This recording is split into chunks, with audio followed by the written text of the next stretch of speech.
With that, I guess I would ask for engineering comments. I have nothing tonight.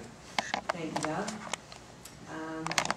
How about you, Wayne? I don't have anything right now. Okay. Karen? Nothing, thank you.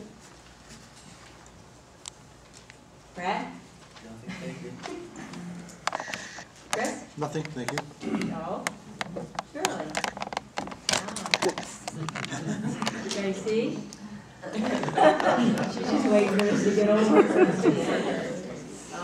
Jim? No, there was I think we had a very productive meeting, especially the fact that Loretta's presentation is very exciting for the town of Cicero.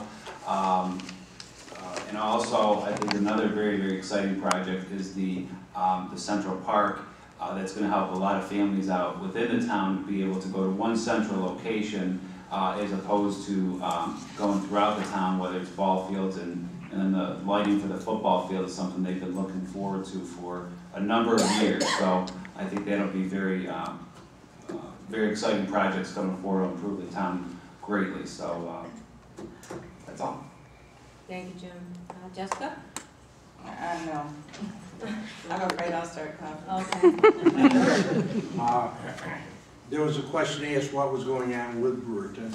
Colin and I do have a meeting with the commissioners of the Brewerton Fire Department because at that meeting we had, where I hope you can hear me, we went over on drafting, the trucks they've got and how they can draft, because they wanted 3 places that they could draft in case they had a fire on the main street in Brewerton, so on and so forth. So we have a meeting the 11th of February with the Brewerton Fire Commissioners. Thank you, Vern. Lynn? I don't want to steal your thunder, but I do want to mention something. The supervisor instituted this pre-agenda that we're talking about, and I know she's going to say more, so I won't go too much into it. We did have a pre-agenda meeting on Tuesday at 10 o'clock in the morning. I feel this is a real good issue at this point, given the fact that the supervisor, myself, and Jessica, to a smaller degree, are new to this board, and we're new to the business. The pre-agenda gives us a chance to look at what we're going to present to you people when you show up. Hopefully it'll shorten the meetings. It'll give everybody an opportunity. I do want to say, though, everybody was notified of the last meeting, the first meeting. I'll tell you who showed up: the supervisor, myself, and Tracy Kosselman, and Deborah Gardner. So we had one public person there. The whole thing is, this needs to get out to the people so they know. It's open to the public. And I think it's a good program. It may not have to continue for a year or 2 years. It's going to give us time to get ourselves organized a little better so when we make our presentations, we know what we're saying to you and maybe how to respond to your questions. Thank you. I didn't skip you, Mr. Rivazigno. Do you have anything? Okay. I have a couple of things in regards to what Lynn just spoke of, the pre-agenda meetings. The reason that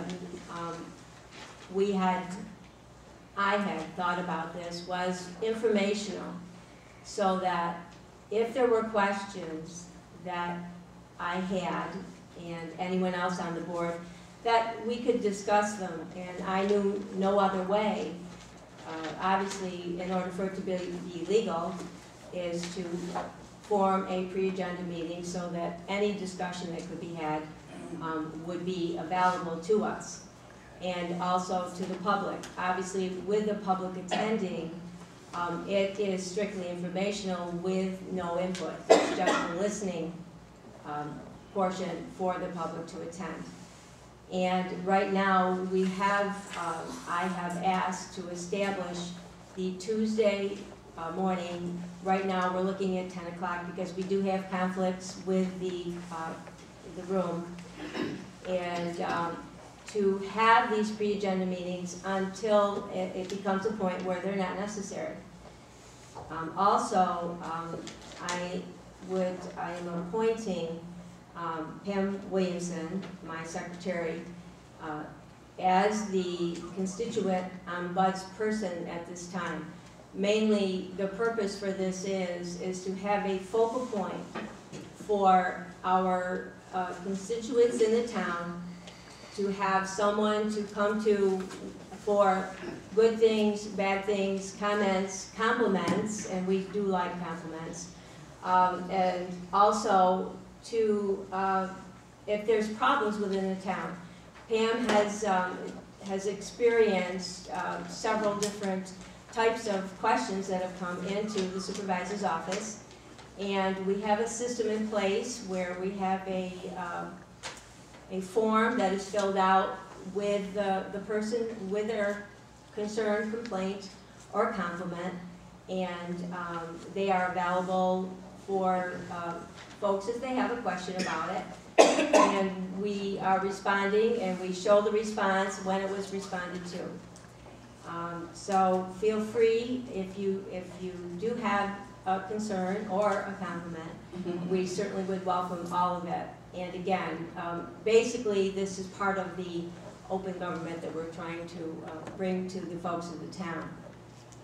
And also something that I would like to propose, and that is the availability of the town board, folks that sit up on the town board, to think about making themselves available 1 or 2 days a month, whether it be a couple of hours in the evening, be a Saturday or even a Sunday, so that their liaison portion of the board would make them available for any town constituents that would have a question, an issue, or something where they would like to speak with someone personally.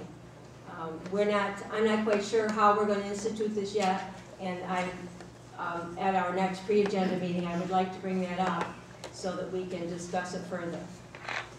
With that, I'd like to also comment on the wonderful news of Loretto and Pioneer bringing their project to the town of Cicero, along with the Little League ball field. That's going to be a great asset to us as well. And with that, I would say that I'd like to